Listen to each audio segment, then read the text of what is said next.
You've reached the Signal Watch, movies, television, comics, and more. I'm your host, Ryan Steens. Join me and our cadre of co-contributors as we examine cultural artifacts of the 20th century, boldly explore the 21st, and try to put it all in perspective. Stay tuned. We're gonna try to make this work.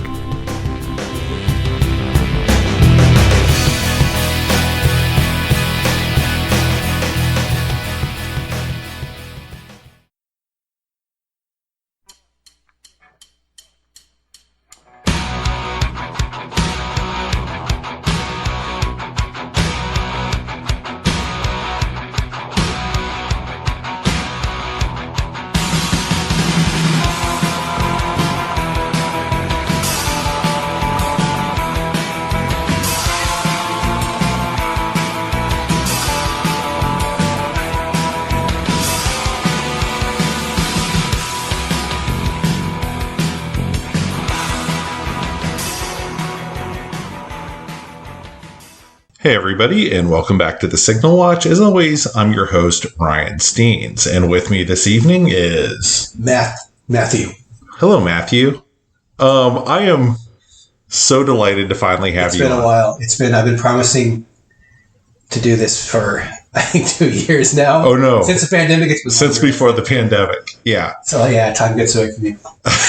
So Matt and I have known each other since college. We go way back. And when I first started doing the podcast, he's also friends with Amy Cavender, who was the person who helped initiate the podcast. Matt was like, I should do Repo Man at some point. And I was like, yes, absolutely. We're going to do it. And flash forward a mere 5 years later, and here we are. But Matt, tell me a little bit about the first time you saw Repo Man. It's funny. I was trying to think about that on the drive down here because I don't remember if it was either my brother and I got the album, the soundtrack, and then we saw the movie, or it was in reverse. It was definitely in the late 80s. So like maybe 87 or 88, somewhere around then. Mm-hmm. I think the movie came out in 84. So it seemed like forever after the movie came out, but it was just a few years. Yeah, I mean, I remember it mostly as it was always on the shelf in the sci-fi section.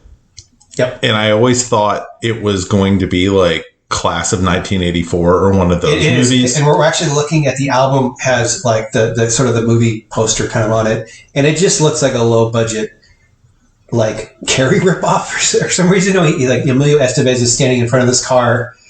And then you have Harry Dean Stanton sort of glaring in the background. It's not the most engaging looking poster. So yeah, I would pass it up for years too. It was word of mouth back then. I think it was just like punk rock movie, punk rock album. They said, no, this is a definitely desert island movie here. Yeah, my brother at some point I had moved to Houston, and he'd spent his senior year of high school because he had only 1 year of high school left, living with friends back in Austin. But he would come in, of course, on the weekends quite often. And one weekend, he's like, "I hear we have to rent Repo Man," and I was right. I'm in. And so we rented it and cackled and cackled for the 90-minute runtime or whatever it is of this movie. Yeah, it's not a long movie, but it really benefits from repeat viewings. I mean, it's funnier the more you watch it, the more you catch, and the more you just sort of get the rhythm of it. Yeah, and it is. I've always said it's one of my favorite movies. I really think it's a perfect movie. I mean, it's just for what it is, it just absolutely delivers. It just absolutely sticks in its lane. And it's especially for when it came out, it has we mentioned this when we were watching it. There's almost a rhythm to it that reminds you of the Coen brothers. So the movies they did maybe in the 90s of this, I don't know, sort of almost a nihilistic sort of humor to it, but it's a very, the beat of it is definitely there. And I noticed this, I think the first time watching it tonight, it's like, yeah, this is really, I wonder if the Coen brothers watched this movie. Because I think Blood Simple was 84, the same movie this came out, same year this movie came out, and Blood Simple, I don't remember that having the Coen brothers sort of feel to it yet, so who knows. if they kind of took from this and some other things. Yeah, when you brought that up, it did make me wonder who edited this movie, because the Coen brothers, it was a very small world of indie film back then, and the Coen brothers knew Sam Raimi because they'd been editing stuff. That's right. He'd been working on, and when the Coen brothers also bringing Austin into it. I think they had something to do with the Clash video, the Rock the Cows bar that was actually shot here. I don't know if they directed it, but they worked on it. And I don't know if it was their time kind of at UT. This would have been the early 80s. Mm-hmm. They kind of did their thing. But if there's a connection kind of there with that too. Yeah. So you also have a connection with, you're not from LA, but you were in kind of the punk scene in Denver, which is far from the world I was in. Far from the world in LA, too. It's a pretty podunk place, especially in the 80s. Not what it is now. But yeah, so a lot of the bands that were kind of featured on the soundtrack I'd heard of kind of more in passing than I was really aware of. Like, I did end up seeing Black Flag somewhat by accident or maybe I just saw Henry Rollins. I don't remember. Suicidal Tendencies was kind of having an MTV moment when I was in high school. Which they had, their song was in the movie early on, if you remember it. Yeah. And Fear, of course, everybody's heard of. But And Circle Jerks, of course, appear in the actual film. Yeah, it's really a kind of a snapshot of, I mean, it was 84, but it really has the sort of punk scene of kind of the late 70s, 79. If you ever seen Penelope Spheres is Decline of Western Civilization Part 1, a lot of the bands and the stuff were in that. You have Black Flag and Fear, Circle Jerks. It's that very LA kind of timepiece. So do you remember what you initially really, glommed onto when you saw it? I mean, was it just the music, 100% the music. Okay. Yeah, it was like, because I remember it's hard to be back in the day kind of sound, but you really didn't like new wave and punk was just not out there, and especially in the 80s. Like, you just did not hear it. So if it was in any movie or anything like that, you definitely take notice. Like I said before, the album that we bought, that it was in like a punk record store in downtown Denver. So, and that was, again, it was this very word of mouth type thing there. It's like there was no internet, there's no way to really, you heard from word of mouth about the bands or the music or kind of the indie movies. So that was really big part of it. So yeah, I don't think I appreciate how clever the movie was until later. And I think it was maybe the 90s, mid 90s. I saw it again. And I was like, this is brilliant. This is really this is perfect.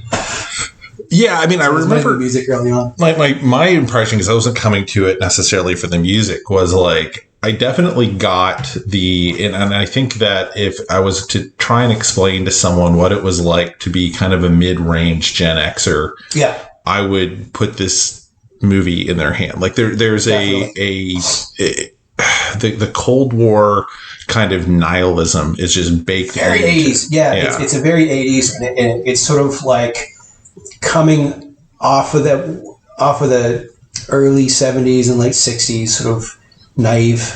We can make things work out. This was kind of like, Reagan's in office and like, it's just, we're screwed. LA's falling apart. It's this hellhole. And I think the movie really did. It's come out of Decline of Western Civilization. It really has that kind of feeling to it. And I think a lot of that, and especially LA kind of punk stuff, was this sort of decaying paradise of LA. And I think that's when you saw a lot of these movies come out in the 80s, kind of had this just real dystopian Los Angeles sort of feel to it. I think it was also that the economy was bottoming out. This was shot in East LA, which is never a pretty place, but it just looks especially desolate in this movie. And there's garbage blowing around, and it's just completely in disarray. Yeah, one of the things, there were two things that I remember really sticking out to me the first time I saw it. One was there was a lot around just kind of the mood of the film, but one of the things that colored it was the generic food, drinks. So funny. Like it, but it also just keeps on giving. Yeah, and it just totally made sense when I was, even though I was like 16 when I saw it. I was like, okay, I get this. what's funny, and I don't think generic stuff has kind of gone for a while. I even remember like HEB had was it Hillside? They're kind of off Hill Country Fair. Hill Country Fair. Yeah. But I mean, when I was a kid, there literally was, that either black and white or green and white kind of stuff it's a beer and food, which is, I think, is hysterical. But it was like, dog food or something like that. It was just like, it's generic, Yeah. and it was 80s was a big recession time. I think I was sort of struggling, but I remember we bought that stuff, milk. Yeah. I just had the green and white label, but that was another sort of 80s dystopian. You really caught it. Yeah. Early mid 80s. I think before the branding, people were like, we need to make up a so stupid, nicer sounding thing than just, generic. It costs us the same amount to print this label one way or another. A little color in there. Yeah. I still remember my brother, and this is in the 90s in college, he bought a bag it just said cheese puffs, and it was a white bag with the circle in the middle so you could see the cheese puffs. But and black font. And, but yeah, the other thing that I remember really, really sticking out at me because of the era it was the televangelist. And televangelism's really kind of fallen by the wayside in kind of the modern era. Or I don't think a lot different. Yeah, I don't think that sort of the fraction of media really was kind to them. But back then, you did. You have these channels, whether it was Sunday mornings or whatnot, and it was pretty blatant. Like, just give me your money, you idiot. Kind of talking down to people. So yeah, there was a nice. I forget the guy's name was in the movie, the televangelist. If he had a name, maybe he didn't. He did. It was like Brother Larry or something like that. Yeah. But yeah, I mean, and the burnt out hippie parents watching the televangelist and being able to make that connection. And I had friends with parents like that too. Yeah. Just complete burned out hippies who were just like, okay, this is your life now, I guess. Yeah. And like you could just see this like line of like, okay, they were a certain way. They probably in their heads still think they're that way, but they've totally bought into. They've totally bought into this other this worldview where they're just at this point handing away all their worldly goods for and not for any altruistic, just because they're completely LSD burned out. Yeah. But yeah, I remember those things like really kind of landing with me. And then, of course, the dialogue in it is kind of absurd in a way that's really hard for me to kind of explain or put my finger on. Yeah, it wouldn't work in the wrong hands. It would completely fall flat. I mean, it's just the dumb gags, it just would just not work in so many other movies. But it's just so much, again, sort of in its lane that it just sticks to it, what it is. And it's perfect, and I think so. So Alex Cox, he hasn't directed anything for a long time. I think he had a commercial failure, maybe the early '90s, and I'm not going to pull it up on Wikipedia, but it's whatever it was. He basically got out of directing, and I think he actually worked. He was a professor at CU Boulder, actually up the road from where I grew up. From 2012 until I don't know when he retired. I think he's emeritus there now. So, but he actually taught filmmaking, which, man, I wish I would have known that. I would have definitely had to stopped in there, look for the dude. But he was, he'd done a couple other movies, real indie guy. But this is the only one I really kind of like of his. He did, Sid Nancy was his other big one, which I don't particularly like. And there was, there's some others out there I'm kind of spacing. He's not a big favorite director of mine. He's one of these, it's probably one of my favorite, if not most favorite movie. But the director, it's sort of a fluke, right? I think all the pieces just sort of lined up. Yeah. It's such a perfect. I mean, I think Sid and Nancy's definitely survived, but like I know probably around like 2008 or something, there was kind of this wave of directors deciding they could get like a green screen and they could just shoot again. Like they got the wrong idea from George Lucas, and and he was one of them. And there's actually a sequel to Repo Man called Repo Girl out there. Yeah, it's like I would say like a spiritual sequel. I don't know if it's an actual sequel. I don't know how much Alex Cox had to do with it. He directed it. Oh, he did direct it. Okay, then I remember that coming out and kind of that's kind of like Repo Man, but kind of not. So yeah, I haven't seen it. Have you? No. It was completely blasted. It was supposed to be very, very bad. Yeah, I think he hit the crest of the wave probably long before that. He was probably wise to kind of get out.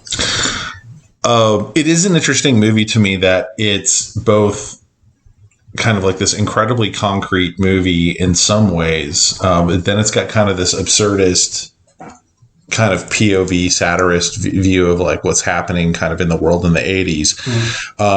The first time I saw it, I thought it was supposed to be in near future and for about half the movie. Well, yeah, in that, I mean, East LA is always in the near future, right? Yeah. It's just sort of like, it's a dystopian, it's kind of timeless. Yeah. I mean, and it doesn't leave, I think they have a scene or two where they go to like downtown LA, which is not much better. Right. But it's just this, it's not the glitzy Hollywood. There's nothing, it's just very much like LA could be any big soulless city in the country. And I think it really matters it's there. Yeah. And, you know, it was because it was this sci-fi film as well. Like, and this was feeding into kind of how I viewed it the first time I watched it, and trying to kind of put all the pieces together. And now, of course, I look at it as well, and I was completely wrong. I mean, if it's supposed to be in the near future, it's 5 minutes in the future. Yeah, that exactly. Or it doesn't really matter. It's just sort of like, this is now, or what's going to be. It is that, and what's satire. Yeah. But yeah, I really dug like rewatching it this time. It's been I know it's been at least a few years. 6 or 7 years because I'd watched it and then you said, well, let's do it for the podcast. So I've been hanging on for 5 years not watching it. I don't think I've watched it since we talked about it. I know I bought it on Amazon years ago just to have it. And I watched it a couple times over the years. It was just so long ago. Yeah, I bought it during a Criterion sale, so I'd have it. Yep. So we'd be ready to go. Well, we saw this on Blu-ray, by the way, which is far superior than any streaming service. It looked crisp, looked good. Yeah, I was actually a little surprised. I would assume they'd actually shot it on 16, and it didn't necessarily look like they did. Maybe if they did, maybe they changed to 32. It's something, that kind of thing. Yeah, I don't know. I know that Michael Nesmith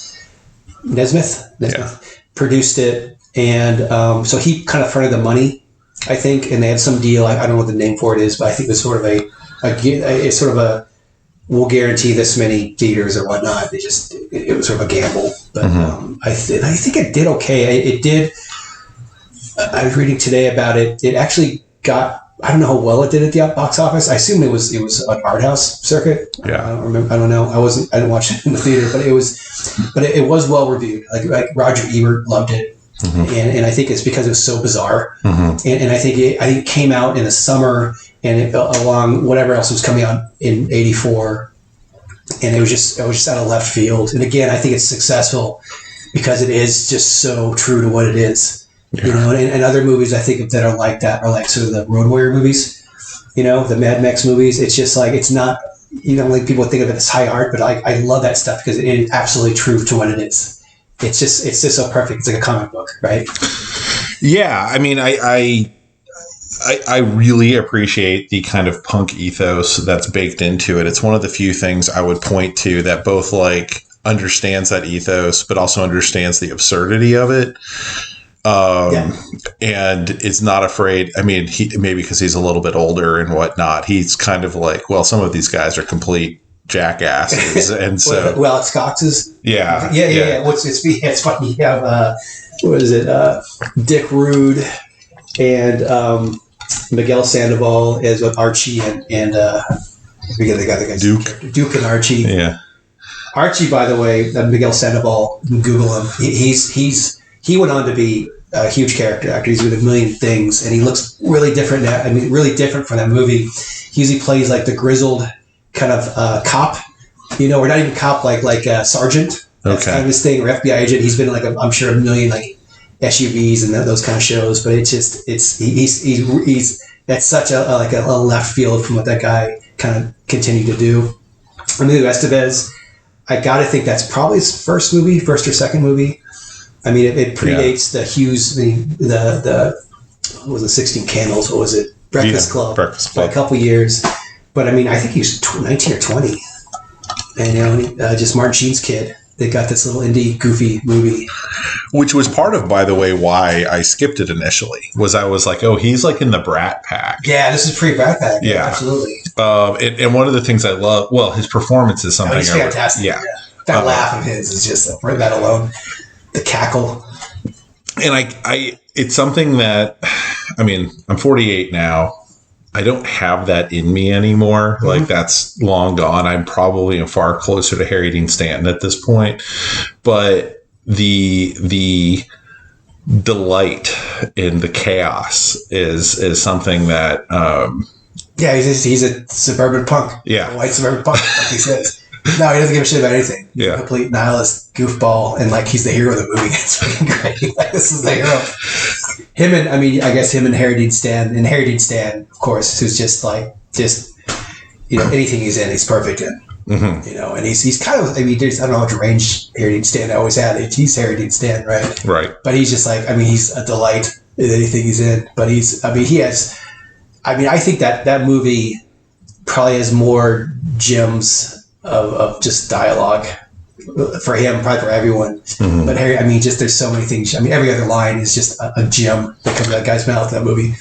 Well, one of the things I think that it does really well is you take this guy who oh my God, I've forgotten his character's name. The main character.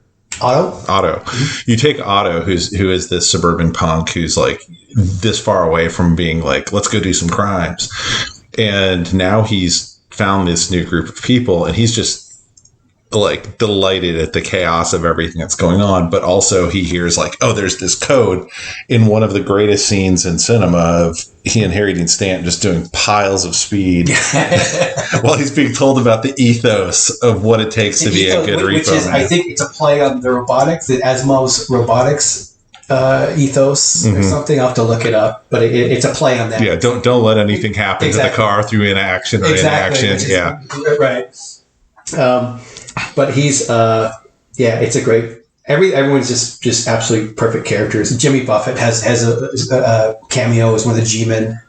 I think Nesmith is the rabbi maybe at the end. Okay, I read that.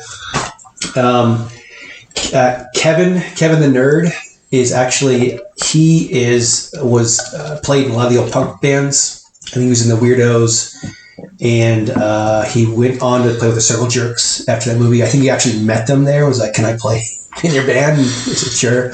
Keith Morris from the Circle Jerks, of course, is in it a couple times. I think there was a few guys in. The Rude Boys on the scooters. Mm-hmm. Keith Morris was one, and there was another guy in there. I'm forgetting his name, but there was a lot of sort of Easter eggs in that movie about that. Well, wasn't one of the guys from Fishbone in them? No, because I don't think Fishbone. No, I don't. They weren't around yet. I think their first time was '85. Okay, I'm thinking so. No, I don't think so. Okay, I thought I saw one of the guys from Fishbone. I was like, wait a minute. A couple of the dudes look familiar, and so I need to look. I need to figure out who those are because they looked more. It's almost like that kind of movie. It's like if there's a guy in a part, you're like, all right, what's this? There's a reason he's here. Yeah, because every little they called all their friends, so it's somebody, right? But yeah, one of the things I loved was like is Otto's getting kind of inducted into being what it means to be a repo man, and he's heard about these rules that you have to follow, and then every one of the guys he talks to has a completely different set of rules and different way they operate. Which, by the way, they're all named after beers. Yes, right. You got what? Bud, Miller, Light. This is great, and I didn't notice that for a long time. Yeah, but. So, yeah, and it definitely has a thing I remember from being a younger guy. And, okay, so very different world because they're never going to make a sci-fi movie about this. But, one of my first job of working with, like, legit adults was working at the Disney store of all places. Mm-hmm. But you're suddenly, like, you're 18 and you're working along, like, 45-year-olds. You're working with, like, 50-year-olds. God, they seem so old. Yeah. But you're in the break room and they're telling you about their lives and, like, the way they think about things. And you're just like, what? I know. And I was always just so bummed out when people would get into that shit with me when I was I just felt sorry for them. I think it's mostly because, like, I was 17, 18 to be some shit service job. And someone who's like, in their 40s is kind of talking about that. Like, yeah. Well, almost everybody I worked with at that age was doing it because basically, like, their husband made a lot of money and they just needed something to keep busy. So they went and got a job at the mall, but they went and got a job where you wore a goofy costume. Yeah. Which I never understood. It was a weird life choice. Yeah. But yeah, I still remember like being on the floor on like a slow day, and this woman, this is going to get cut out, but this woman to me I worked with. No, this is making it there. Yeah. And she's like, we made love in my backyard last night. And I was just like, Jesus, I didn't need to know. No, I remember, God, yeah. I remember having conversations like that. I'm just like, why do you think I would want to know that? And now I'm that guy, so I try to be quiet. Right. Son, let me tell you about. Yeah. Stuff to keep in mind. But yeah, I do think about, now I'm going to be thinking about Harry Dean Stanton as I'm talking to the 20-year-olds at work that I work with now. I was trying to do the math about how old he must have been there, because he died, a few years ago at like 90? Yeah. Older? So that came out 50 years ago. Well, it came out 84, so 40 years ago. 39 years ago. Yeah. So he was about 50. Yeah, that's crazy. Yeah. Oh, God. Yeah, he you look better than he did at the same age. God bless you. He looks like he always had that hangdog look to him. Yeah. Like he'd be like on a Oregon Trail or something. Well, that's what I'm assuming. He was mostly brought in to be like in westerns and stuff. Well, yeah, what was his career? I mean, because he must have been working since 50s or 60s. I would have guessed. Yeah. Yeah, I could just see him as being like, typecast as like the rangy, Western guy. Yeah. Alex Cox based this on a comic book, if I remember correctly, but I don't think they've ever reprinted the Repo Man comics. Okay, I didn't know that. I read that he based it on he worked as a Repo Man briefly. Okay, well, probably both, and maybe it was both. Yeah. But he had especially Harry Dean Stanton was kind of the guy. He was sort of auto in that situation, and he just said the crazy stuff, like we're saying, working with that much other guy. Yeah, and just the crazy stuff he would hear. So I think he had. What was it? He had. It was going to be another kind of movie, but it kind of ended up this sort of quasi comedy. Interesting. Yeah. That was him apparently. I mean, there's so much stuff in it. They tell you that this is kind of through the movie that this is going to happen, but like they have the whole plate of shrimp conversation, which is probably the funniest part of the movie, if you ask me. And also to me, the key of the movie. Yeah. It's this synchronicity type, just crazy, nihilistic. There's these weird connections, but it doesn't really make any sense. Yeah. It's like you figure out when you figure out at the end, Miller's the only one who really knew what was going on all along. Yeah. You're like, that was that Miller? Yeah. That was, okay. I forget the actor's name. He's so perfect in that.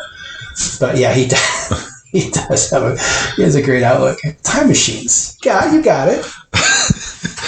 But yeah, it's in the kind of treatment of I guess they're feds. It's iffy if they're actually SWAT or just dressed as SWAT. And, yeah, they're kind of buffoons, right? And there's this running kind of weird commentary by one of them. Do you notice that? Mm-hmm. There's always this guy kind of saying, "Oh, he's on fire now. Oh, he's doing this." Is he one of the guys? Or was he? We're all seeing this. Yeah, one of the things that was funniest to me hearing it this time, because it was Blu-ray and better TV and all that, was really being able to pick up on there's constantly stuff in the background, either commenting or informing or gags. Yeah. Yep. No, and again, that's why I got into it for the music at first, and then the more I saw it when I got older, I just appreciated it. It's like, this is really a dense movie that the more you see it, the more you kind of find to like about it. The music was a big part of it, though. And that goddamn that Repo Man song, Iggy Pop. Yeah. So it's actually Iggy. I have the record right here. So it was Iggy Pop, and I think Steve Jones did the guitar, and I read an interview with Steve Jones that said they basically wrote it in like 15 minutes. And Iggy, that's how Iggy Pop writes apparently. Like lyrics and everything. It's like boom, 15 minutes, it's down in the can. But the other musicians was Nigel Harris and Clem Burke from Blondie. Blondie, there you go. Yeah. So they rounded out the band. Interesting. That was the Iggy Pop that did for Repo Man. So, which is pretty cool. I mean, because they're still punk's fresh. It's 84. I think 83, 84 when they put this together. Yeah. Clem Burke's still one of the tightest drummers you can possibly see. Oh, absolutely. Yeah, I would be curious to know at this point what younger viewers see when they see this movie, because it is so kind of its time. You never know. Yeah. You never know. Because I remember having conversations at work with significantly younger people, like the other generation, about movies, and they're just not getting it. But you never know, because some things another generation will pick up on, and yeah, who knows? I mean, I'm one of those people. I can't understand why anyone would not like the movies I like, but it is. Yeah. Context. Yeah. I mean, yeah, that's one of the things I think, like, the further we get away from the 80s, like, the 80s had such a massive footprint in kind of world culture as far as, cinema. But it's sort of locked in a mystique now, though. Yeah. For younger people. I mean, it's hard to even, it's so different. So it's hard to even. But that stuff was also made kind of like, almost like a lot of it, like almost like children's literature. I'm not talking about Repo Man here, but like, you start talking about this stuff like Ghostbusters and stuff. Also, because of the cultural aftershocks of it coming out, everyone kind of became familiar with it. And so everyone's familiar with it. Right. Versus Repo Man, where it's like, this was a niche movie then. Yeah. And I don't know if the concept of art movies would ring to anyone these days, younger. Because like literally there was an art movie circuit. And you had mainstream movies and you had art movies. And I mean, you wouldn't see Repo Man at the whatever we had, AMC or whatever. It would have been there. It would have been at like the Landmark. We had Landmark theaters in Denver. There was like these. It was always like an old, 30s theater. Right. It was really cool and nice, but that's where the art house movies would be. The Mayan Theater with names like that. Yeah. And we talked about this before, but like it was really word of mouth. There was no internet, and it's really I really struggled to try to remember what life was like before the internet. Yeah. It is really crazy because like you just didn't. It was word of mouth. It was like with music, it was like someone at school. What's their older brother or sister listening to? Cool. Like it's someone that sort of like starts infecting everyone. It's not just like TikTok or whatever. That's like, oh, okay, this is everywhere now. Like what someone did last week is like literally everywhere now. Yeah. This wasn't that conduit. So, which just kind of it sucks. I mean, it's kind of made stuff special and back then, and why I feel so much is disposable to me now, but I know that part is just me getting older. But a lot of culture feels disposable to me. Because it's like, well, there'll be more, and there's nothing special about it. There's not really. Yeah. You're not working to get to it, too. You're not working to get to it. Yeah. Yeah. Yeah. I mean, I distinctly remember, definitely the movie thing, word of mouth at a particular age when I was probably like 13, 14, and my brother then had hit like full high school. And so he was then hearing what other people's older siblings told them about. So he was going and renting it. So I'm seeing it before all my friends are seeing it. And I'm like, oh, you've got to see this or you've got to see that. Or it was the record store guy, who are always the harbingers of taste, and they knew it and they were insufferable about it. Mm-hmm. But like, that's what I remember was like, it was always like, I hope this doesn't piss off the guy at the counter, So it's like, I hope they approve of this. Well, we Matt and I both lived in Austin in the 90s when Sound Exchange was kind of during its 15 years they were judgy. Oh my Lord. They were judgy. I don't even remember what I brought to the counter, Talking Heads or something, and got yelled at by the guy behind the counter. And it was just like, just take the cash, man. Like, I just want to leave. Yeah. Just let me take. And that's literally the conversation I had. It was like, just let me take it. It wasn't about that. They didn't care about that at all. They were a little nicer at Waterloo. Waterloo was okay. Waterloo was okay. They would just kind of look down their nose at you. Sure, they do judge. Take a sip of his beer, put it down, kind of give you the side eye. But I think it was Wax Trax Records was in Denver, and that was those guys were. I mean, I was like 15 going in there. And it was just like, I remember though, if it was something they did like, they would totally engage with you. And like, oh, you need to go check this out. We'll go over here and I'll show you this stuff. But if you pick the wrong one, they'd kind of be like, yeah, stupid kid. And I would take that home and ruminate I am a stupid kid. It takes the music to talk. I remember being 14 and they'd opened a new, they sold, I think, VHS tapes too, but mostly music near my house. And I was like, I'm going to get in good with this guy. And it was how I was handed Talking Heads Naked. Oh, okay. Yeah. And I was like, this is actually pretty rad, man. I appreciate that guy behind the counter. Yeah. Not knowing it was the last Talking Heads album at the time. It was, and it's of dubious quality. It's an okay record. Yeah, when I was 14. When you're 14. It blew my mind. I was me too. Yeah. Looking back, the whole catalog, it's all right. Yeah. So if you were to try and like pick out, let's go college term paper. If you were to pick out themes on Repo Man, what would you tell people this movie is actually about? Oh God, I don't know. I remember trying to get. I was on a ski trip a few years ago, and when we were going to put a movie on. Did you try and show this to Mikey? Yeah, and I'm so glad I did. It just would have not. It would have just hit like a thud. It's not. You really need to be in the right headspace to watch this movie. I mean, if you're just seeing this expecting a dumb comedy, it's not going to work. That didn't answer your question. I realize, but it's themes. I mean, existentialist type 80s stuff. We talked about that. Yeah. I mean, it's just that kind of ethos of it.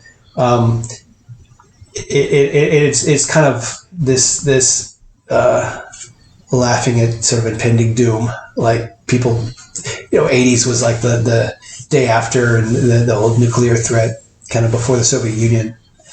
I think people were just like, it's all going to hell. This is the absurd shit we're left with. So kind of enjoy it.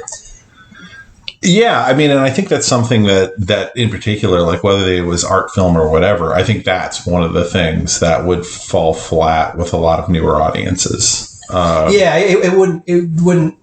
The way it is, it wouldn't make too much. Also, it's like cynicism has become such a mainstream thing these days, just with like internet snark and all that kind of stuff. There's nothing. It's just so like, ugh, you know what I mean? Yeah. It's just like everything's cynical now. So like, this isn't like there's nothing. There's no edge anymore to it. It's just annoying. If somebody tried to repackage this now with the themes, I don't think, and rightly so, it'd just be like garbage. I mean, it's definitely a product of its time. Yeah, I can't imagine someone trying to remake it. It probably gets brought up every year somewhere. Mm-hmm. But I don't think anyone who truly likes it would ever want to redo it. That'd be like redoing, I mean, so many of the classic movies, like, why not would you? Yeah. I mean, you're just going to bring shame. Involved.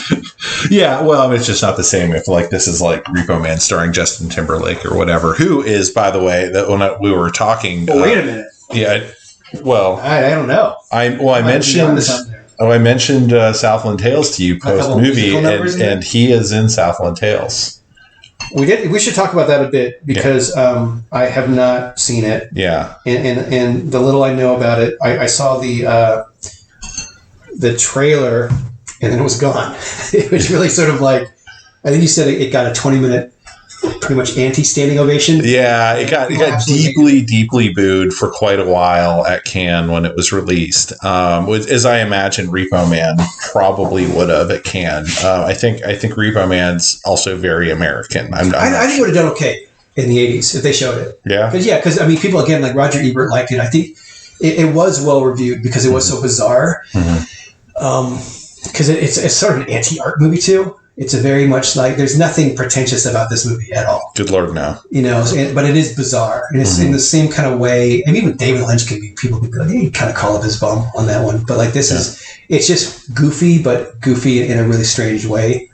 I think I would probably do one. I think anti-art is a really good way to describe it. Mm-hmm. It does not aim at like your better angels. It doesn't say anything particularly heartwarming about humanity. No, it has that sort of like another. I mean, like Devo, one of my other like favorite things in the world. Kind of same time period. Kind of their take too. So this absurdist. Yeah. Kind of anti-art. It was the only way to react to things. Yeah. It is a de-evolution movie.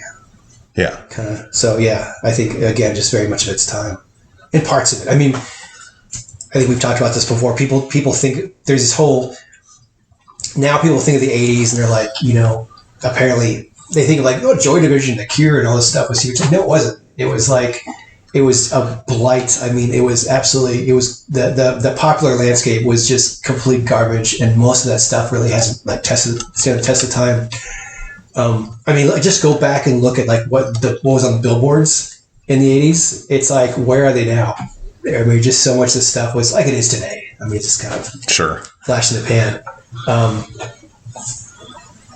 But yeah, no, you're absolutely right. And it's funny because, still, and that's one of the interesting things about like music reviewers being, a little headier about, their musical selection. I mean, there's definitely people who understand and, can talk, intellectually about, more poppy stuff, but people still refer to Black Flag regularly. People still talk about Iggy Pop daily. Fear is brought up all the time when people are talking about certain genres of music.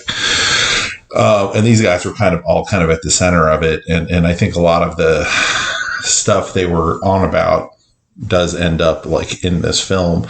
And so it does end up as a very particular kind of film, where I think like, if you think about like Sid and Nancy, there's he doesn't have any room to play in Sid and Nancy. He's got to tell a tragedy. Right? Yeah, and it didn't work for me. I don't know. I think I liked it when it came out. I found video after it came out, like 86 or something like that. Mm-hmm. And I remember I liked the Sex Pistols, so I was like, a movie about the Sex Pistols. But like the more I think I watched it a few other times, and I watched it a little more recently, and I was like, this is not a good movie. I haven't seen it in this millennium. So. It's not good. It's hard to try to tell a historic story, and it just doesn't. I don't know. I guess maybe I just knew too much about this stuff back then. I was like, this didn't happen this way. This is weird. It just didn't. I don't know. Didn't stand the test of time. It also was probably a bigger movie and probably a little more studio interference and all those sorts of things. Yeah. Another art house movie though. But I remember that was in the art house circuit. But yeah, I don't know. Again, Repo Man is an only movie by Alex Cox. Mm-hmm. I think I also want to bring up. I got to bring him up in Wikipedia. I'm sorry. Stand by, folks. Everyone stand by. Because I want to say there was some other stuff he did, and I'm glossing over. Got his IMDb page.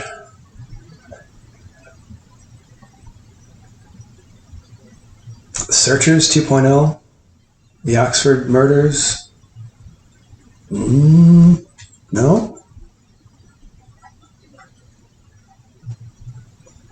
Dead air. I'm sorry. You can edit it. Believe me, I'm going to. What is this stuff? Oh, Repo Check. There it is. Yeah. Searchers. I don't know what that is. The Pogues. Oh, these are like videos he directed. Man. I know there was one with Elvis Costello in it. I don't know. Yeah, his other stuff didn't really connect with me. Well, I don't think it connected with a lot of people. I mean, he's eaten dinner out a lot on this movie, and I don't know. Has he though? Well, everybody is he getting residuals. Hopefully, I would assume he's it's a Criterion selection. He's okay. still selling copies. He should. The estate of Michael Nesmith. Maybe he's getting some of the cheddar. Yeah. Any final thoughts on Repo Man before we wrap it up?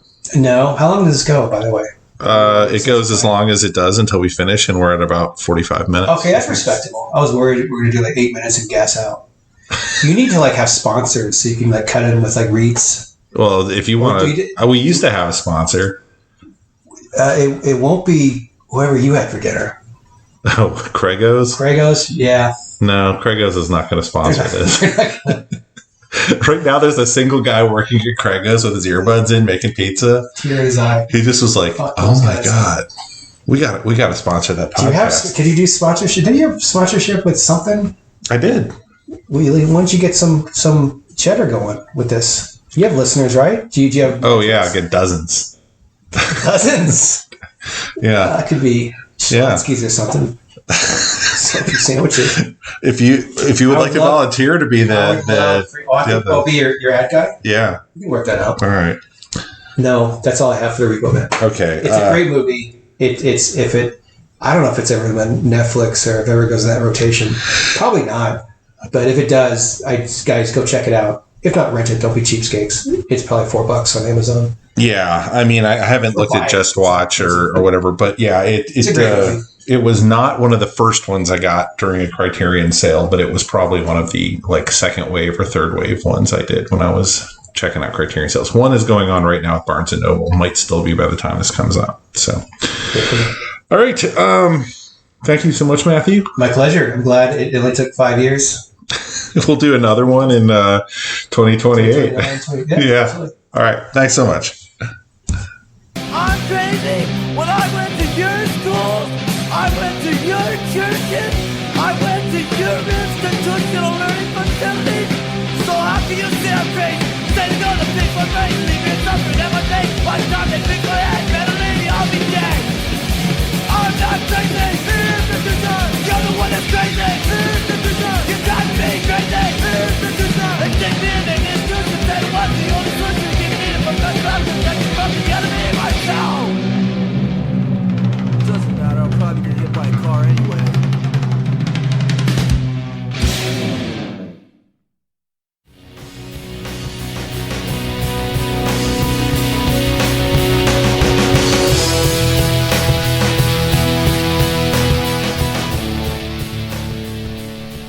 That about wraps it up for this edition of The Signal Watch, a production of the League of Melbotus. Thanks for sticking with us.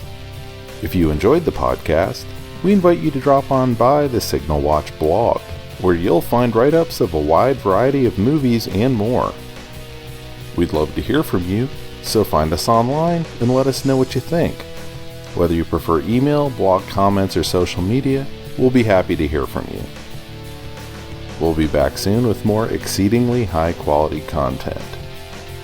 So, until next time, God damn it, babies, you've got to be kind.